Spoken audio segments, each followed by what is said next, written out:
Thank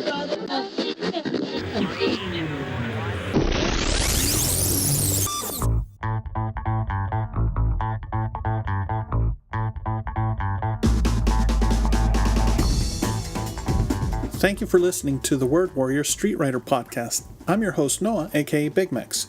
We are still winding our way through the great rivalries and fighting games. Up until now, most of the rivals I talked about were strangers. Terry Bogard knew that Geese Howard had killed his father, but that was about all he knew about the man. Ryu knew even less about Sagat before the two fought. Was it possible to create a rivalry out of two people that knew each other, or more important, two people that were related? How would that be presented? And would it make a fighting game series more or less interesting? Many games featured friendly rivalries.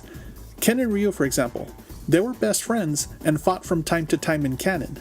Ryu did not always come out on top, which lent credibility to Ken actually being the greatest fighter in the Street Fighter universe. Other games also featured friendly rivals. Some even had siblings that fought with and against each other. The most dramatic of all rivalries, however, was between father and son.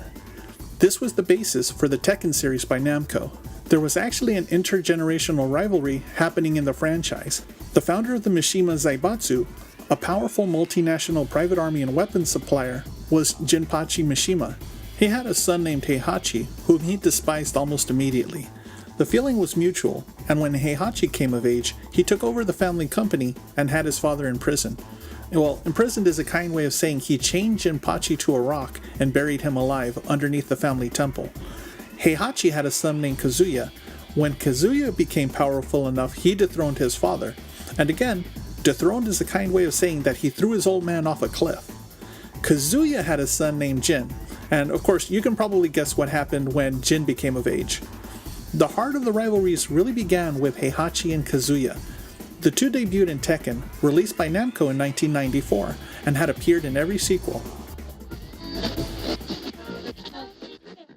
Kazuya was the star of the original game, and Heihachi was the original boss. As was tradition, the boss had started a tournament to find the greatest fighters. This tournament was called Tekken, the King of the Iron Fist. At first, audiences did not know that Kazuya and Heihachi were related. They also did not know that Kazuya was just as bad as the boss. Up until that point, every fighting game had been about good versus evil. This was the first series that broke from tradition. The main character and the boss were both evil. I'm not talking about anti-heroes versus villains either. I mean, both of these men were really the bad guys. Series producer Katsuhiro Harada had a very different approach to his fighting game. Tekken was one of the first titles to be completely in 3D. The graphics immediately grabbed the attention of players. Once hooked, Mr. Harada wanted to hold their attention. He challenged convention at every turn. He placed robots, cyborgs, assassins, and monsters in the lineup against human characters. The plot involving a father and son rivalry was icing on the cake. Mr. Harada showed audiences how extremely dysfunctional one family was. This game was as far from Street Fighter and Fatal Fury as any fighting game could be. The rivalry between Kazuya and Heihachi started at a young age. Jinpachi warned Heihachi that having a son would make him weak. Heihachi wanted to prove his father wrong. When Kazuya was 5 years old, he threw him off a cliff. He said that if he was the true heir to the Mishima Zaibatsu, then he would climb out and return a powerful man. Kazuya survived the fall and did return many years later during the events of the original Tekken tournament. Kazuya was covered in scars, built from a lifetime of fighting man and beast. At the end of the tournament, he returned the favor and took his father to the edge of the same cliff and threw him over. Audiences were not prepared for this. They thought that he was going to take his father to get help, or at the very least give him a proper burial. Instead, he dropped him, turned to the camera and smiled. It was one of the more shocking moments in game history. Proving ever resourceful and taking a page from the Fatal Fury playbook, Heihachi survived the fall. By the time of Tekken 2, Kazuya had taken over the family business and Heihachi had to enter the tournament to try to extract his revenge. As with all the great rivalries, the two were evenly matched. Unlike Sagat and Ryu, where they had two different martial arts forms, or with Geese Howard and Terry Bogard, where they had clashing styles, the techniques used by Heihachi and Kazuya were almost mirror images. Each fighter focused on different strikes in order to gain an advantage in battle. What it all boiled down to was technique and experience. Heihachi was able to gain the upper hand and went back to where it all started in his ending scene.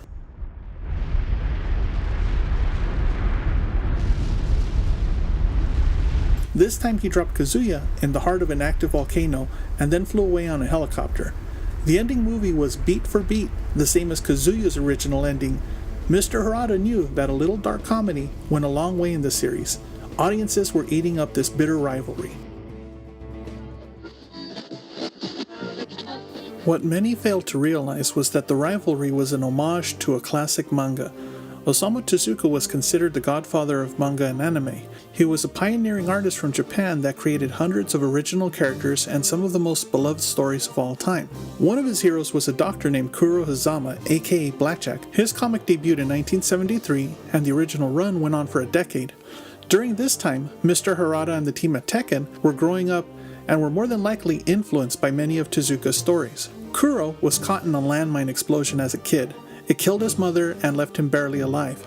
He had required reconstructive surgery and skin grafts.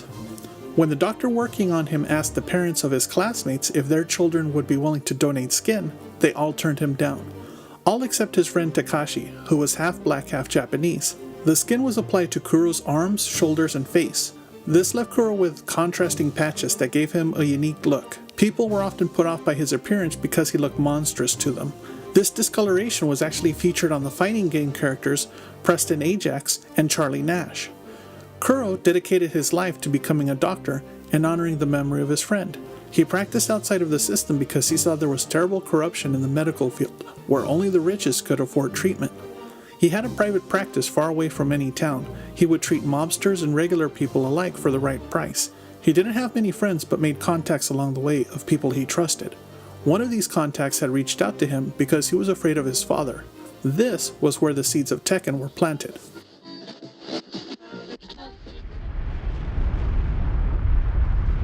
In an issue of Blackjack titled Amidst Fire and Ashes, the Doctor was introduced to a cruel tycoon. The issue opened with a volcano, Mount Roar, that was erupting near a research center. There was a man in a suit looking down into the volcano, but quickly walked away as people got closer. A park ranger spotted a charred body in the crater and lowered himself down to rescue the man. The body was badly burned, but the person was still alive. The body was taken to a visitor center. The man in the suit sprung forward and announced himself as the father of Ryohei, the burn victim. He seemed distressed that his son was dying. Blackjack offered his services, but for some ungodly high rates. He knew full well that the man was the CEO of the Nippachi Trading Company and could easily afford the 20 million yen bill to save his son.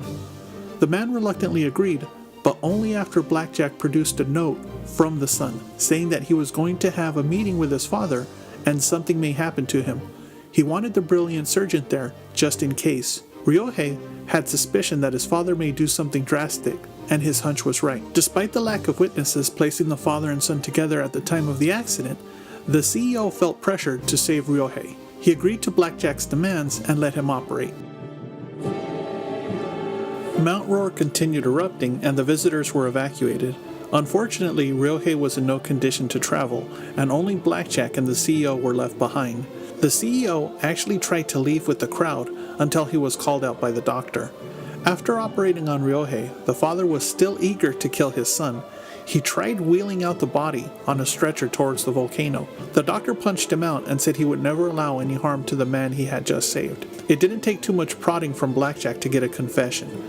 It turned out that Ryohei did not want to inherit the company. It had dealings that he found unsavory. His first action would have been to dissolve the corporation. His father would not let that happen to the company that he had built himself. He wanted his son to be strong. In the business world, people had to be as cutthroat as he was.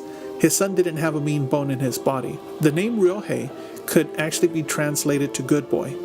Despite his father's actions, he still loved and forgave him. This made the betrayal sting harder for readers.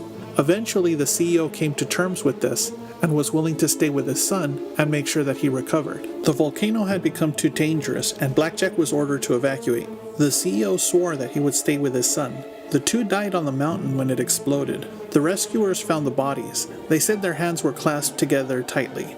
It was a heartbreaking ending. Then again, most of the Blackjack stories were melancholy. The seeds for the evil corporate archetype had been planted in this adventure. The CEO was without a doubt the basis for Heihachi Mishima. In addition to being extremely wealthy and enjoying throwing his kid into a volcano, their physical traits were more obvious. Nobody else had the same haircut and mustache. This template would return in manga form years later.